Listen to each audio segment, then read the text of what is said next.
Avui perfectament podria haver estat l'últim diumenge autonòmic si no tinguéssim un nou govern autonòmic. Un nou govern que, com es va poder extreure del buidíssim discurs d'investidura, serà un govern de mínims. I com a bon govern de mínims ha de comptar amb noms de mínims. Els principals són el del propi president Pere Aragonès, Roger Torrent o Laura Vilagrà, que tots tres sumen, no ho sé, 3-4 anys de cotització a la Seguretat Social en tota la seva vida fora del seu partit. Fins i tot potser encara faig llarg. A ells els hem de sumar reminiscències socialistes, quota eixamplem la base, com Joan Ignasi Elena, un altre que porta tota la seva vida vivint de la mamella política, i per l'altra banda, trolejades juntergents a l'acord d'esquerres entre Esquerra i la CUP, com Jaume Giró, un peix gros del capitalisme d'amiguets que ha passat per un munt d'empreses de l'IBEX 35 que no té res a veure amb el compromís electoral ni molt menys amb la independència, sinó amb desgastar els republicans ja des del primer dia.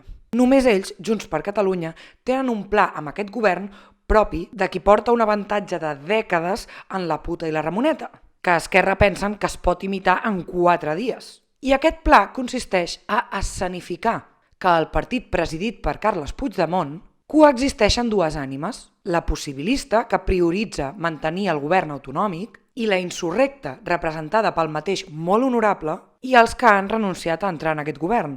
Aquesta última, suposadament, està interessada a superar els límits que imposa l'Estat. No és res de nou, és el que van fer 40 anys Convergència i Unió, malgrat llançar-se els plats pel cap dia sí dia també. Es basava en la mateixa premissa, que ara en diuen fer possible a la vegada el diàleg i la confrontació.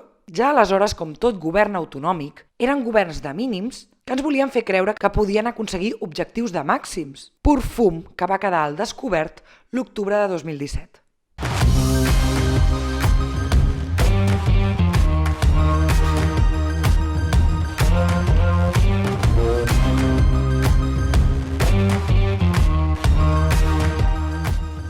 Benvinguts al capítol 30 de l'últim diumenge autonòmic.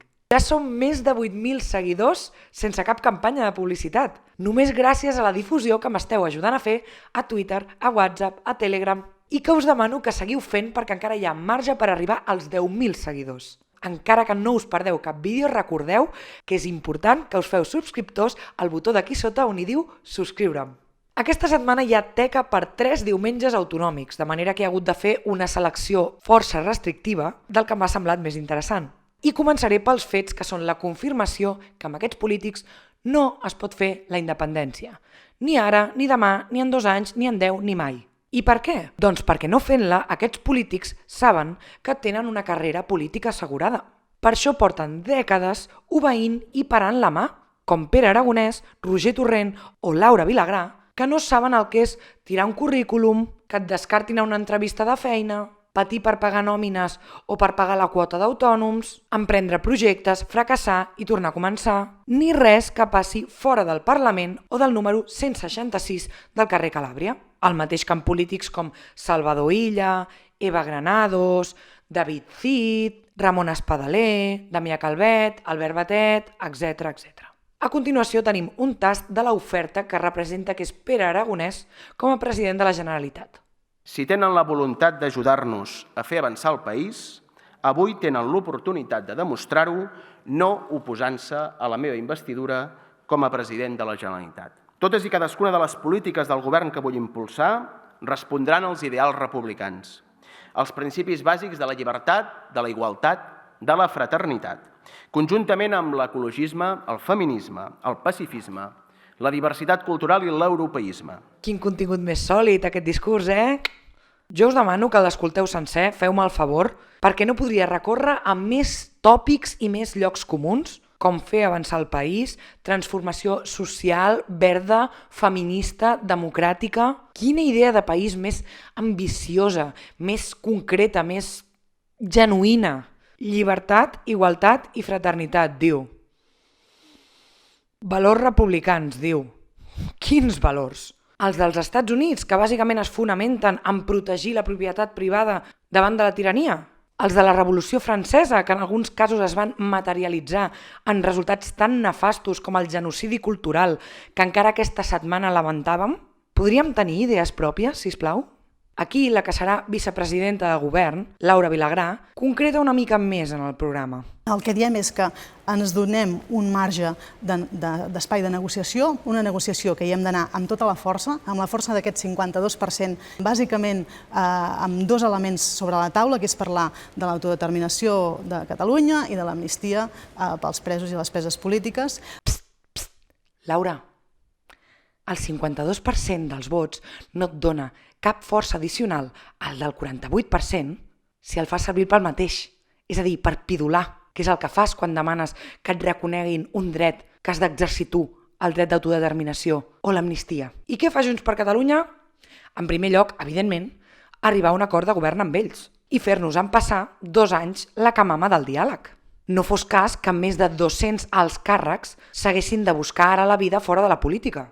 I l'oferta que ens fan és exactament la mateixa que Esquerra. Figures obedients a l'Estat que no posin en risc la gestió de la repartidora. Tindrem ocupant alguna conselleria en Damià Calvet, que també és verge en el mercat laboral, o noms que en són veterans, però que deuen la seva carrera a fer reverències als poders fàctics de l'Estat, com l'IBEX 35. Espero que la CUP tingui preparada la sandàlia per la propera sessió de control al govern al qual ha donat per enèsim cop suport. Aquí, en Joan Canadell ens explica una mica millor aquest punt. Hem de preparar una banca pública, i això està en el pacte, i en Jaume Giró estic convençut que té un perfil perfecte per fer això.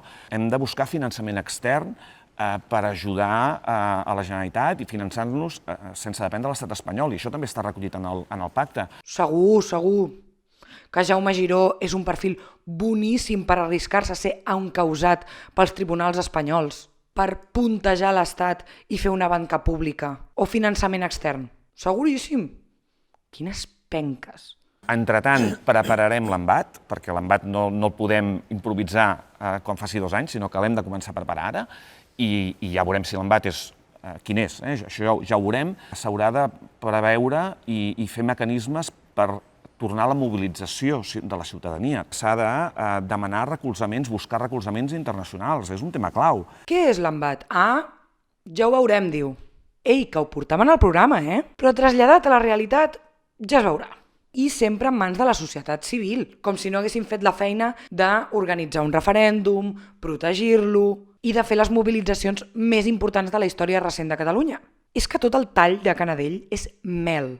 També us convido que mireu tota l'entrevista. I aquest era l'ànima lliure del partit. Que la ciutadania està desmoralitzada perquè no heu fet la feina vosaltres. Perquè per més que es mobilitzi no els feu cas. I fins i tot hi acabeu anant en contra com a acusació particular davant dels tribunals espanyols. Està desmoralitzada perquè això dels recolzaments internacionals porteu dient-ho des del 2015 i ningú te'ls donarà mentre segueixis dient a tot amén a l'Estat. L'únic problema, l'únic que falla, és que les institucions han d'estar sota el focus, no fora. Han de comandar la revolta, no sufocar-la. I això és en el que sempre us poseu d'acord que no han de fer, per seguir parant la mà.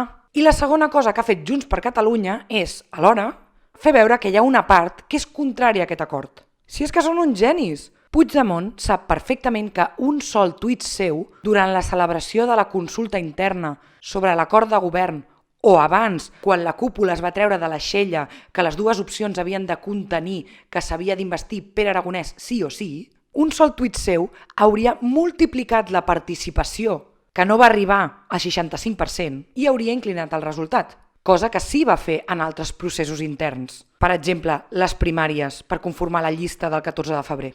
No ho ha fet i ara que ja està tot lligat, es fa l'ofès. Molt creïble. Però, com a mínim, la internacionalització del procés està donant fruits. Ahir a Eurovisió, Espanya va quedar entre els 3 últims. I no només això, sinó que no va guanyar cap país de la francofonia i ha tornat al rock. Jo estic per demanar-me el carnet del Consell per la República. Potser els havia jutjat malament. No. Ja ho veieu, aquest podria haver estat l'últim diumenge autonòmic, però sembla que haurem d'esperar. Potser la setmana vinent hi ha més sort.